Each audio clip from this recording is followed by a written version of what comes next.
Dans le cadre de l'objet du mois de juin au musée Unterlinden, nous avons choisi de vous présenter une sélection d'objets en ivoire conservés dans nos collections. Ce choix n'a rien d'exhaustif, mais il souhaite donner aux visiteurs un aperçu de la diversité des objets réalisés et de l'engouement que ce matériau a pu susciter auprès des riches prélats comme des cours princières.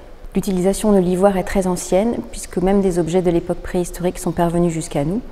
On en retrouve aussi dans l'art de l'Égypte ancienne, au Proche-Orient, dans le monde gréco-romain. Et plus proche de nous, la tradition se poursuit au Moyen-Âge avec des ivoires carolingiens, puis les ivoires gothiques à la fin du XIIIe siècle et dans la première moitié du XIVe. L'ivoire est un matériau très recherché. Il est aussi rare et précieux que l'or et l'argent, aussi recherché que les gemmes, les émaux ou les perles auxquels il est souvent associé. L'ivoire est donc admiré et convoité comme tout objet d'art précieux. On lui reconnaît la blancheur de l'albâtre, les nuances des marbres les plus fins et les chaudes tonalités de l'ambre. Le terme d'ivoirerie recouvre plusieurs substances d'origine animale, les défenses d'éléphant bien sûr, mais aussi les défenses de sangliers, de phacochères, les dents de cachalot, de cétacés, de narval. Le matériau le plus utilisé est bien sûr la défense d'éléphant, qui est appréciée pour la blancheur et la finesse de son grain, la perfection de polissage que l'on pouvait obtenir et la variété des patines. De plus, les défenses d'éléphant sont de taille très grande, plus de 2 mètres, donc elles permettaient d'obtenir des morceaux à débiter de très grande taille. Les matériaux utilisés par l'ivoirier sont simples et n'évoluent pas jusqu'au XVe siècle, peut-être même jusqu'au XVIIIe siècle.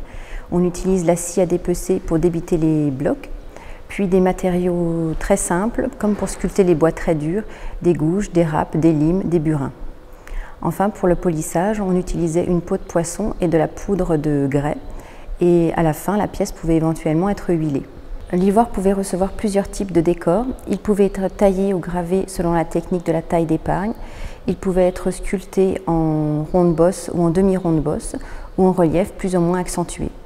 L'ivoire pouvait aussi être associé à d'autres types de matériaux. Il pouvait être couplé avec des plaques de métal précieux dont l'éclat mettait en valeur la blancheur de l'ivoire.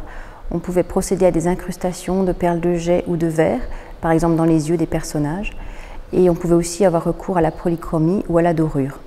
La destination des objets en ivoire est double. D'une part, des objets d'art religieux, comme des pièces liturgiques, des crosses, des plaques de reliquaires, ou des objets de dévotion plus personnels, comme des petits diptyques.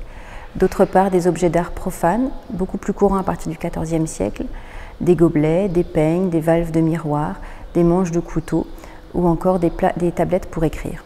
Lors de la conférence, nous aurons l'occasion de vous présenter ce tout petit objet qui est une Vierge à l'enfant de l'atelier du diptyque de Kremsmünster et qui date de la fin du XIVe siècle.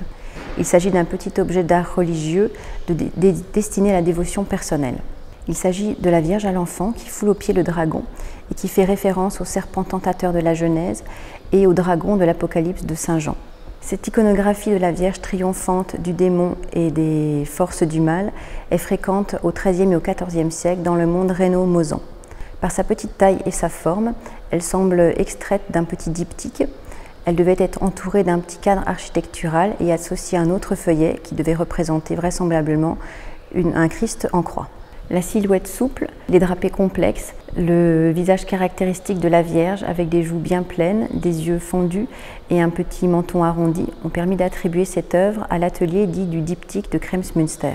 Une production importante émane de cet atelier germanique dont l'œuvre éponyme est un ivoire conservé dans le trésor de l'abbaye de Kremsmünster et qui représente une adoration des mages et une crucifixion.